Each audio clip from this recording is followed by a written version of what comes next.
तुम्ही दोघं आमच्यासोबत का बसत नाही? ओह सॉरी ध्रुवजी, तुम्हाला काही प्रॉब्लेम नाही ना? हे तुमची ट्रीट आहे. ध्रुव लगेच म्हणाला, अगदी नाही. आणि ध्रुवजी नको म्हणू, खूप म्हातारा वाटतो मी. फक्त ध्रुव म्हणा. ठीक आहे ध्रुव. रायशा हसली. मग चला एकत्र बसू. तारा लगेच म्हणाले, नाही नाही आराशू, आम्ही बसू शकत नाही. अजून बरंच प्लॅनिंग बाकी आहे. आम्हाला निघावं लागेल. घरी भेटू. आकाशही म्हणाला, हो रायशा, बाय, एन्जॉय. दोघेही निघून गेले. तेव्हाच कृतिकाने चिडून पुटपुटलं, वहिनी आहे ती पण. उगाचच ॲटिट्यूड. रायशा दचकली. काय? कृती ती माझी कझन्स आहे, असं का बोलतेस तू? निकिता लगेच म्हणाली, हो पण मला ती आवडत नाही. पण तिला विसर, तिच्यावर वेळ घालवू नको. कृतिका फुरंगटत मान हलवते. येस. चला. टेबलवर सगळेजण बसले. भरपूर ऑर्डर दिली. काही वेळात जेवण आलं. सगळे बोलत हसत खात होते. फक्त अमान शांत होता. निकिता त्याच्याकडे बघत म्हणाली, मिस्टर अमान अजिबात बोलत का नाहीत? अमान निर्विकार चेहऱ्याने म्हणाला, मला खाताना बोलायला आवडत नाही. तुमचंही बोलणं योग्य नाही. चांगली सवय नाही.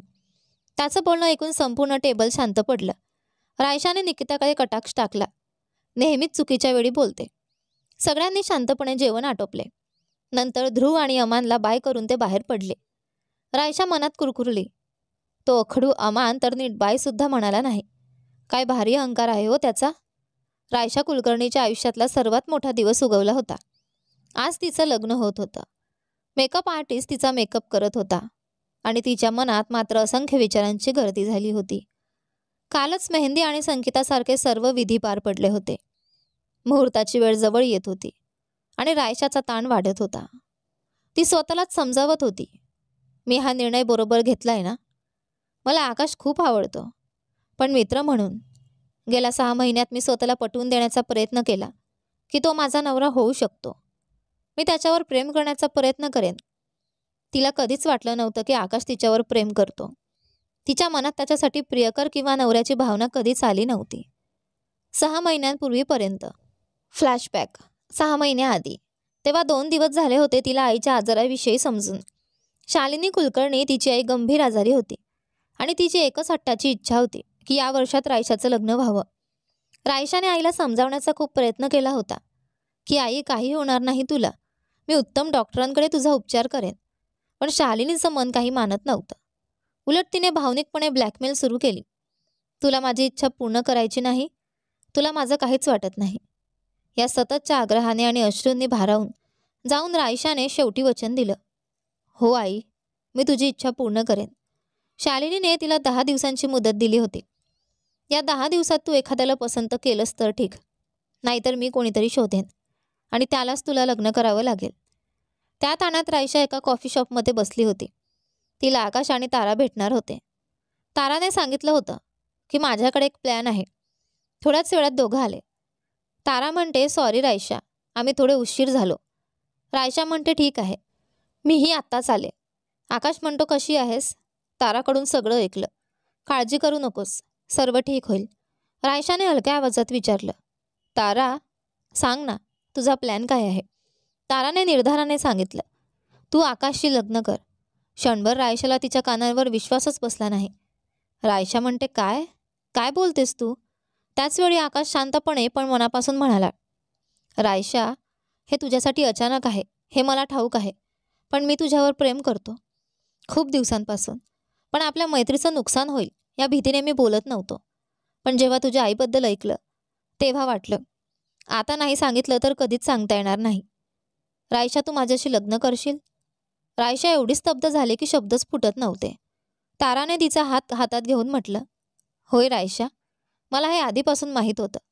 आणि जेव्हा काकूची इच्छा कळाली तेव्हा मला वाटलं की आता तुला आकाशच्या भावनांबद्दल माहिती असावं. रायशा हलक्या आवाजात म्हणाली, पण मी आकाशकडे कधीच तसं पाहिलं नाही. आकाश पुन्हा शांत स्वरात म्हणतो, मला माहीत आहे रायशा, म्हणूनच मी कधी बोललो नाही. पण तू मला एक संधी देशील का?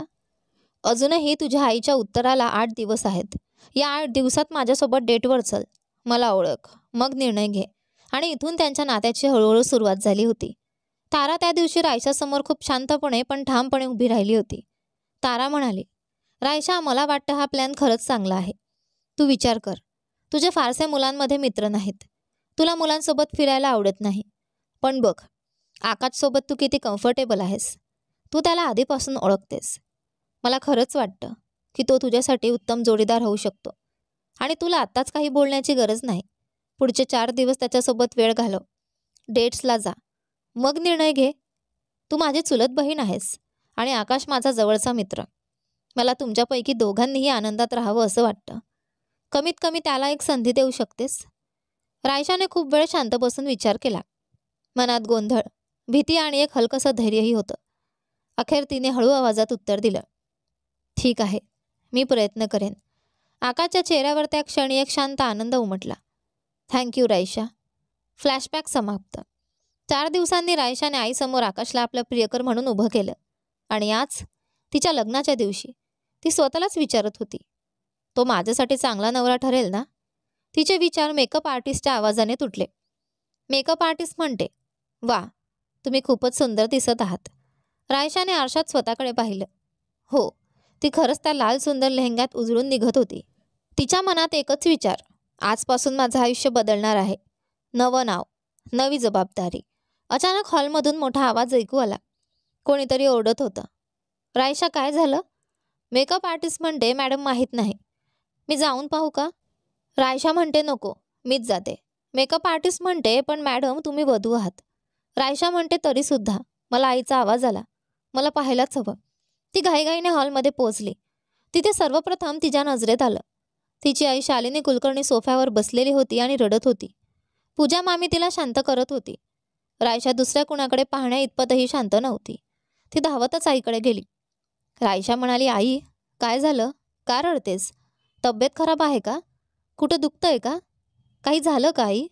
शालिनीने फक्त तिचं नाव घेतलं. रायशू. आणि तिला घट्ट मिठी मारून रडू लागली. रायशा पूर्ण गोंधळली होती. काय झालं होतं? का हे अश्रू?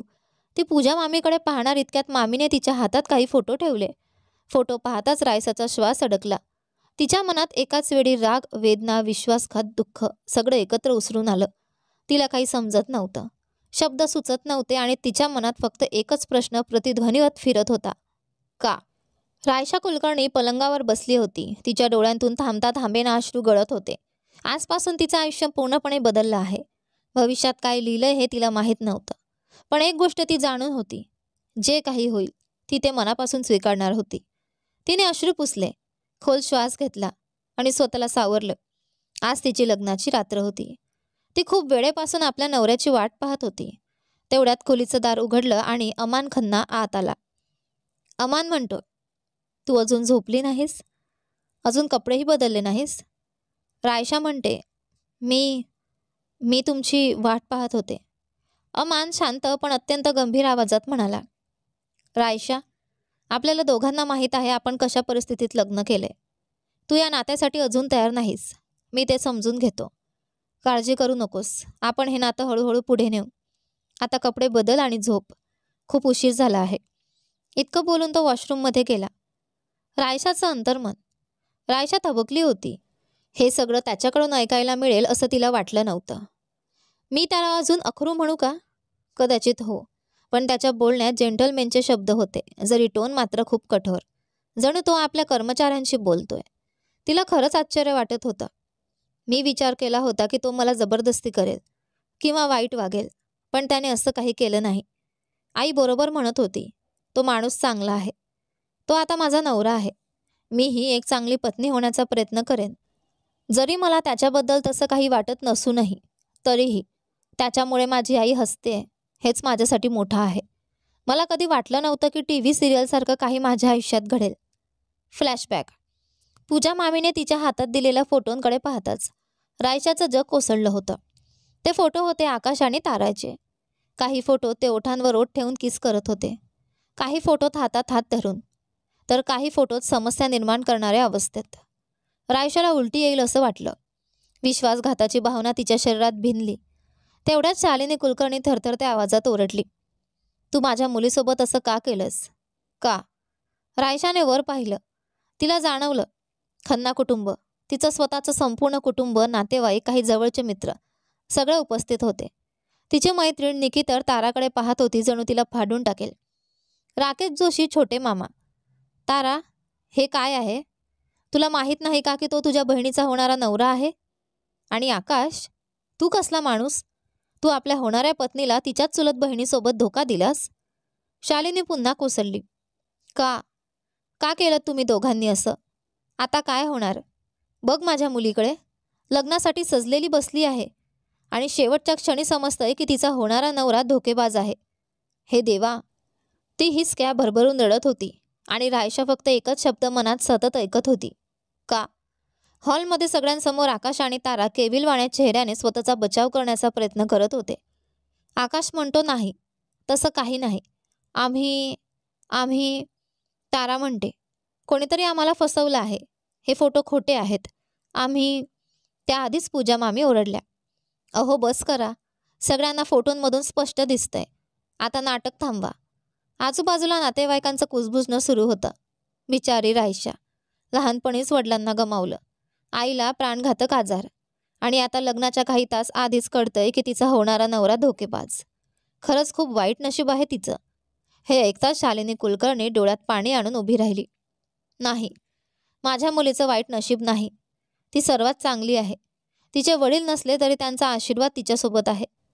मी आजारी असले तरी माझ्या मुलीसाठी लढायला ताकद आहे माझ्यात. आणि हा धोकेबाज? तिने आकाशकडे बोट दाखवलं. हा माझ्या मुलीचा नवरा होण्याच्या लायकीचा नाही. मी याहून खूप चांगला मुलगा शोधेन तिच्यासाठी. एवढ्यात एका नातेवाईकाने विचारलं. पण आज इतक्या अपमानानंतर कोण तिच्याशी लग्न करणार? सगळ्यांच्या तोंडचा आवाज बंद करत एक व्यक्ती पुढे आला. मनोहर आजोबा, आकाशचे आजोबा. माझा मोठा नातू तिच्याशी लग्न करेल. सगळे दचकले, रायशा देखील. मनोहर आजोबा पुन्हा म्हणाले, शालिनी बेटा, माझ्या मोठ्या नातवाशी, अमान खन्नाशी तुमच्या मुलीचं लग्न करायला तुम्ही तयार आहात का? शालिनीने रायशाकडे पाहिलं. तिच्या डोळ्यात आशा, अपेक्षा आणि भीती होती. रायशा शांत आवाजात म्हणाली, आई, तुम्ही माझ्यासाठी जो निर्णय घ्याल मी स्वीकारेन. फ्लॅशबॅक समाप्त. अमान खन्नानेही आपल्या आजोबांचा निर्णय मान्य केला आणि अशा प्रकारे एखाद्या टीव्ही मालिकेत घडावं तसं तिच्या आयुष्यात नवं पान उघडलं. वर्तमान. अमानच्या आवाजाने रायशाचे विचार तुटले. तू अजून कपडे का बदलले नाहीस? ती इतकी विचारात हरवली होती की त्याला बाथरूममधून बाहेर येताना तिने पाहिलंच नव्हतं. रायशा म्हणते, हं? ओहो हो. ती काही न बोलता वॉशरूममध्ये गेली. बाहेर आली तेव्हा तिने पाहिलं, अमान सोफ्यावर झोपला होता. नकळत तिच्या चेहऱ्यावर एक छोटंसं स्मित आलं. मला वाटतं आता त्याला अखरू म्हणणं थांबवलं पाहिजे. तो खरोखरच सज्जन आहे. तो स्वतः सोफ्यावर झोपला असेल तर तिला का त्याग करायचा? ती निर्विकारपणे बेडवर आली, आनंदाने पांघरून घेतलं आणि हळूहळू तिचे डोळे मिटत गेले. झोप तिच्यावर हळूवार पसरत गेली. रायशा कुलकर्णीच्या गाढ झोपेत तिच्या मोबाईलचा सतत वाजणारा आवाज घुमला. करत तिने झोपेतच डोळे उघडले. कॉलर आय डी पाहताच ती एकदम जागी झाली आणि घाईघाईने फोन उचलला. आई, सगळं ठीक आहे ना? तुम्ही ठीक आहात ना? तब्येत बरी नाहीये का? फोनच्या दुसऱ्या बाजूला शालिनी कुलकर्णी शांत आवाजात म्हणाली. शांत हो ग, सगळं ठीक आहे. मी अगदी ठणठणीत आहे. तुला उठवायला फोन केला. काय? आता फक्त 7च वाजलेत. इतक्या लवकर का उठवलंत? तुम्हाला माहीत आहे ना मला लवकर उठायला आवडत नाही. ते बदलावं लागेल मुली. आता तू लग्न झालेली बायको आहेस आणि आज तुझी पहिली रसोई आहे. पहिली रसोई म्हणजे काय? लग्नानंतर सासरच्या घरात तू पहिल्यांदा काहीतरी बनवतेस त्याला पहिली रसोई म्हणतात. काय? आई, तुम्हाला माहीत आहे ना मला स्वयंपाक करता येत नाही. माहिती आहे, पण शिकावं लागेल. आणि काळजी करू नकोस, पूर्ण जेवण करायचं नाही. फक्त एक साधा पदार्थ कर. कुणीतरी मदत करेल. तू हुशार आहेस. आजकाल सगळं मोबाईलवर मिळतं. तिथून बघ. आई, ते इतकं सोपं नसतं. ऑनलाईन बघून एकाच दिवसात कसा काय स्वयंपाक शिकणार मी? मला काही माहीत नाही. करावंच लागेल. माझी चांगली मुलगी बन आणि आईचा मान राख. आई ग, ती पुन्हा कुरकुरीत म्हणाली. आणि हो, तारा दिसली तर वाद घालू नकोस. मुळीच नको. सध्या काहीही विसरून जा. पण आई, तिने. पहिल्यांदा माझं बोलणं पूर्ण ऐक. मी असे म्हणत नाही की तिला सहज माफ कर, पण वाद घालू नकोस. ती आता फक्त तुझी चुलत बहीण नाही. आता ती तुझ्या दीराची बायको, तुझी दिराणी आहे. त्यामुळे जरा सहन कर, बरं? चांगली सून हो. आणि हो, तू अजून उठली नाही आहे हे मला माहिती आहे. म्हणून लवकर उठ, तयार हो आणि स्वयंपाकघरात जाऊन काहीतरी छान बनव. शुभेच्छा. बाय. Love you. बाय आई. Love you too. रायशाने सुटकेचा श्वास टाकत फोन ठेवला. रायशाच्या मनात विचारचक्र सुरू झालं. अगं, आता मला स्वयंपाक करावा लागणार. देवा, माझी आणि माझ्या सासरच्यांची रक्षा कर. ती उठली तेव्हा तिला जाणवलं की सोफा रिकामा आहे. अमान कुठेच दिसत नव्हता. अरे, हा इतक्या सकाळी कुठे गेला असेल? काहीही असो, आता वेळ वाया घालवू नये. पहिल्या रसोईसाठी तयार व्हायलाच हवं, असं स्वतःशी पुटपुटत रायशा उठली आणि फ्रेश होण्यासाठी बाथरूममध्ये गेली. रायशा तयार होत होती. तिने साडी घातली होती. तिला साड्यांची फार सवय नव्हती, पण नवीन सून म्हणून तिला ते योग्य वाटलं. तेवढ्यात अहम अहम असा खोकल्यासारखा आवाज आला आणि तिचं लक्ष वळलं. तिने मागे पाहिलं तर अमान त्याच्या जॉगिंगच्या कपड्यात उभा होता.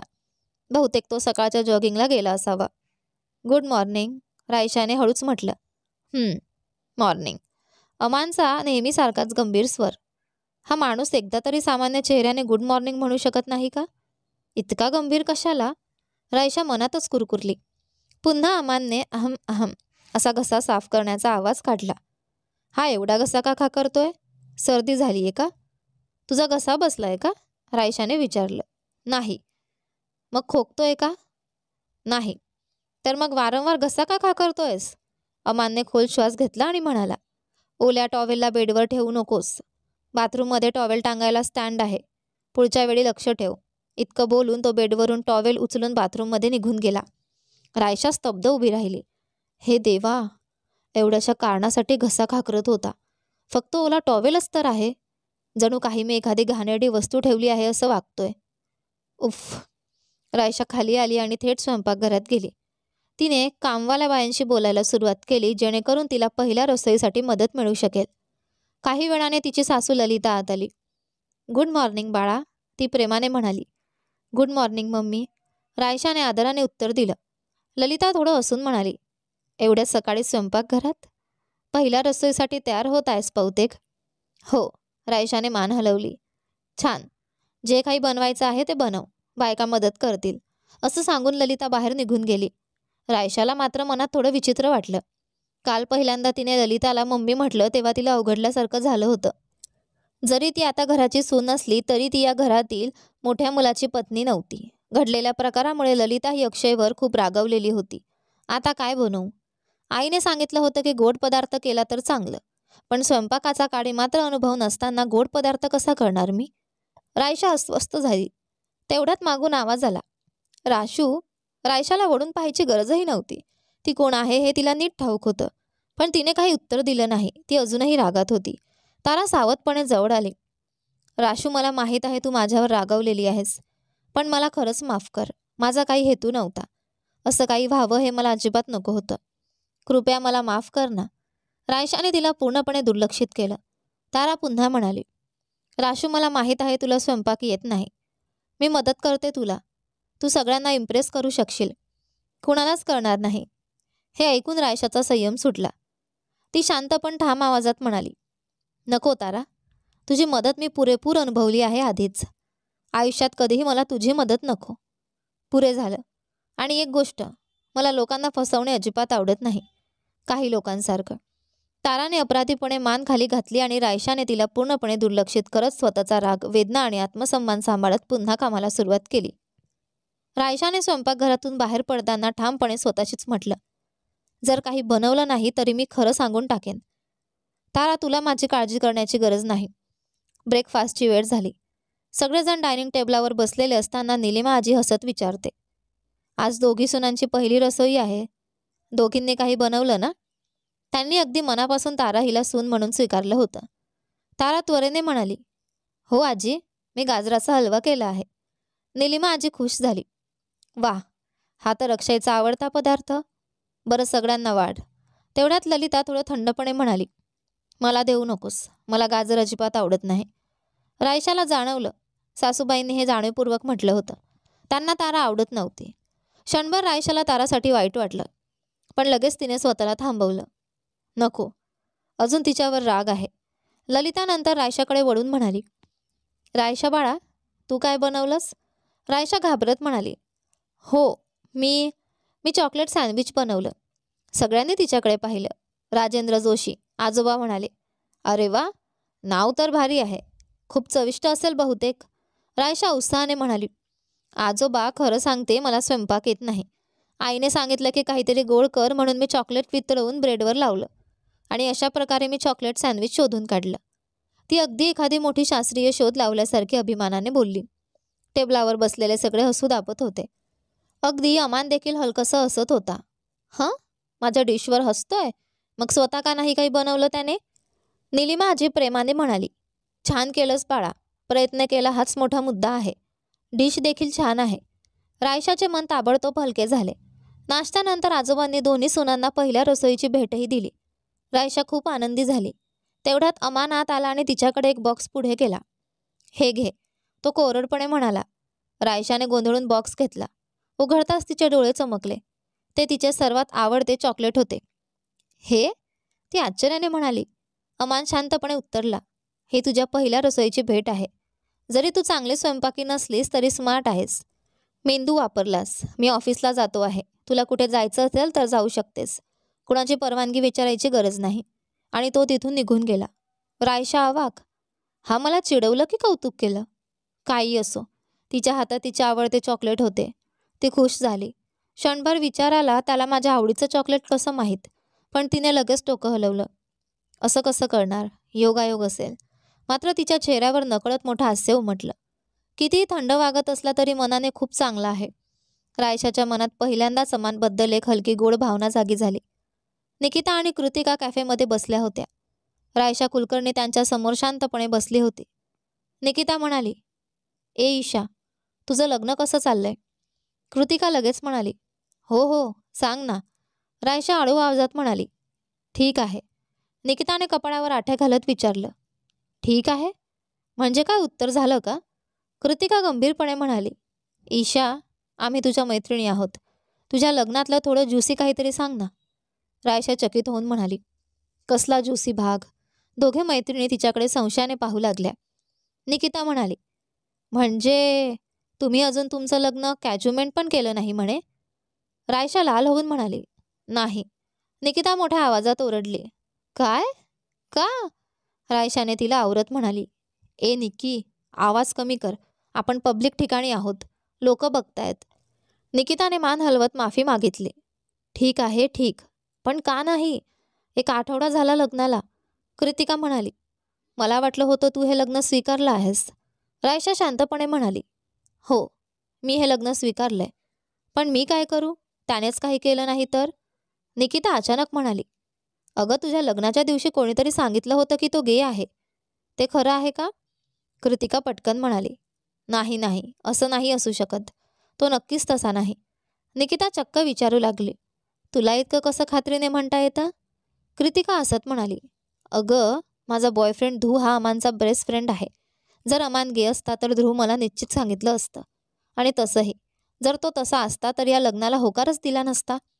मला नाही वाटत तो तसा माणूस आहे. रायशा हलक्या हसत म्हणाली, हो, मला पण तसंच वाटतं. या आठवड्यात तो अगदी जंटलमॅनसारखा वागलाय. कधी सकाळी मला अनाथाश्रमात सोडायला येतो. गुरुवारी आईला शालिनी कुलकर्णींना हॉस्पिटलमध्ये चेकअपसाठी नेताना आमच्यासोबतही आला. त्यामुळे मला खात्री आहे की तो मला फसवणार नाही. किमान मला तसं वाटत नाही. निकिता तिचा हात धरत म्हणाली, काळजी नको करू. अफवा अफवा असतात. कृतिका म्हणाली, कदाचित तो फक्त तुझ्या कम्फर्टचा विचार करत असेल, म्हणून काहीच केलं नसेल. निकिता म्हणाली, हो, क्री बरोबर बोलतेय. तिने पुढे विचारलं, ठीक आहे ईशा, आधी एक स्पष्ट सांग, तुला हे लग्न कॅन्ज्युमेंट करायचं आहे ना? रायशा चेहरा लाल करत म्हणाली, हो. कृतिका तिला समजावत म्हणाली, अगं, यात लाजायचं काही नाही. निकिता हसत म्हणाली, आता ईशा, तुलाच काहीतरी करावं लागणार आहे. कथा इथेच थांबते. पुढे रायशा काय करणार हे पाहणं रंजक होणार आहे. पण ते तुम्हाला पाहायला मिळेल आपल्या या कथेच्या पुढच्या भागांमध्ये. म्हणून ह्या दोघी भागांना खूप भरभरून प्रेम द्या आणि कसे वाटले हे नक्की सांगा. धन्यवाद.